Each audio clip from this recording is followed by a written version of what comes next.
The short truth drugs function as leverage, justification, shadow financing, narrative cover. They are not the core issue, oil and sovereignty are, but drugs are often used to apply pressure or frame legitimacy. 1. Geography made Venezuela vulnerable, not criminal by default. Venezuela sits between Colombia, world's largest cocaine producer, the Caribbean, direct routes to the US and Europe, long coastlines, jungles, rivers, and porous borders. Key fact, most cocaine originates in Colombia, not Venezuela. Venezuela is often a transit corridor, not the source. 2. What changed after sanctions? When oil revenue was restricted. Legal dollars dried up, banking access collapsed, black markets expanded. In that environment, smuggling grows, corruption becomes easier, non-state actors fill gaps.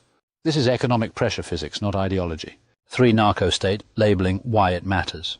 The US and allies labeled top Venezuelan officials as drug traffickers. Why that label is powerful? It bypasses diplomacy, justifies sanctions, allows asset seizures, enables extradition threats. Once a country is framed as a criminal state, oil negotiations become morally blocked. Key institutions involved: DEA, US Department of Justice. This framing weakens sovereignty, claims 4. Here's the uncomfortable truth rarely said. Drug routes exist through Venezuela, Colombia, Mexico, Central America, the Caribbean. Yet, only some governments get labeled narco-states. Others are called partners or allies. Why?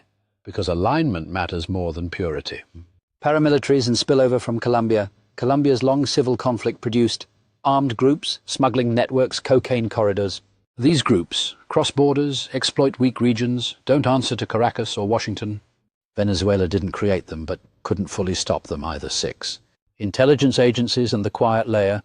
Historically, globally, not just here, drug routes have been observed, infiltrated, or tolerated. Intelligence priorities sometimes override enforcement information. Arrests. This doesn't mean everyone is in on it. It means drug flows often intersect with intelligence goals. That's documented across Latin America, Southeast Asia, Afghanistan, opium, Caribbean corridors. 7. Why drugs matter specifically to oil politics. Drugs provide 1. A moral narrative. We're not after oil, we're fighting crime. 2. Legal cover.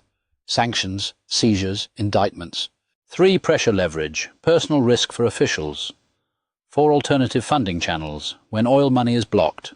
So drugs become a tool, not the mission. Bottom line, plain. Drugs are not why the US clashes with Venezuela. Drugs are used to frame, pressure, and justify actions.